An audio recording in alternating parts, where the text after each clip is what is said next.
It is an interesting development. As the U.S. Coast Guard said, it gives a glimmer of hope. So the sounds were, it's not been confirmed that it was actually banging. It's been described by the Coast Guard in a press conference as underwater noises.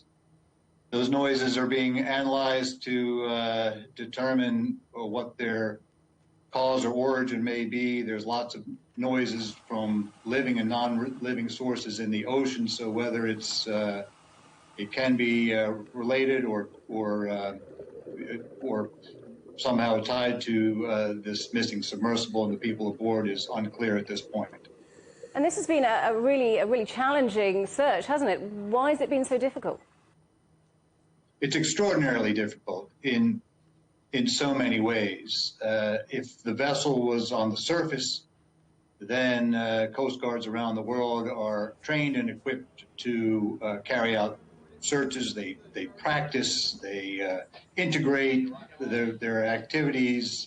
They have sophisticated aids to help determine drift and where things on the surface may be. But of course, in this case, we don't know whether it's on the surface or not. In many ways, that would be the best case, but it may be at the bottom of the sea. So there's a third dimension, a third component to the search in this case, which is to, first of all, try to find something, a small object on the sea floor, and a very deep sea floor at that, for that matter, and then, if you find it, to do something about it. So there's really two very complex components to the case, the finding and then the response if and when you do find it, that are raised by the fact that it may be on the seafloor. Well, as you say, if they do find it, then comes another challenge. How difficult would a possible rescue be? Extraordinarily difficult. And of course, the time window is fast pressing. We are now somewhat under 24 hours remaining. But in terms of a rescue, there is no possibility of rescuing the people by removing them from the submersible if it's on the seafloor. There's no capability to access the sub and remove the people. The only way to effect a rescue would be to somehow bring it to the surface or allow it to reach the surface on its own. That is the only hope. So within the time period that's remaining, it has to be found, and then some way will have to be devised, if it's on the seafloor, some way will have to be devised to get it to the surface where the crew can be accessed and saved from the interior of this submersible.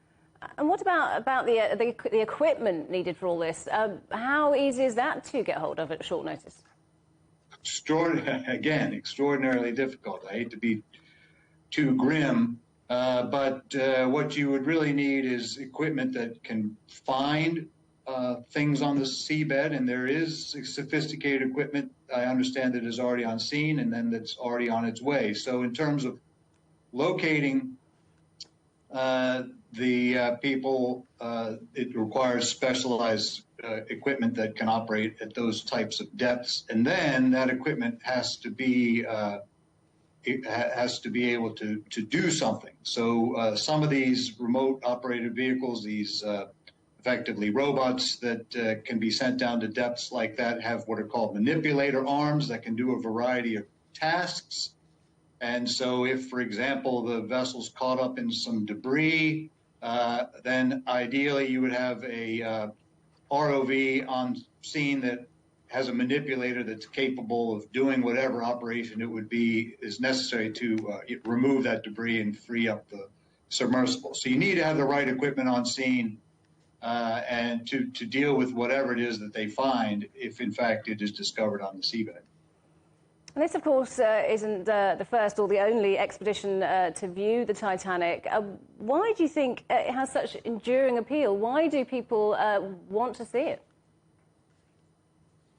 Well, it's an age-old fascination, isn't it? It's a sort of tale of hubris, and it's a tale of human tragedy. And I was struck today by the by the sort of the commonality between this situation and the Titanic, where the U.S. Coast Guard released the search images of the search patterns that are being conducted. The search patterns are based upon the calculated drift and the wind and other environmental considerations. So if it was on the surface, how would it be affected and where would it go? And that reminded me of the lifeboats from the Titanic and where they were found in relation to the vessel because of such things as currents and waves and wind.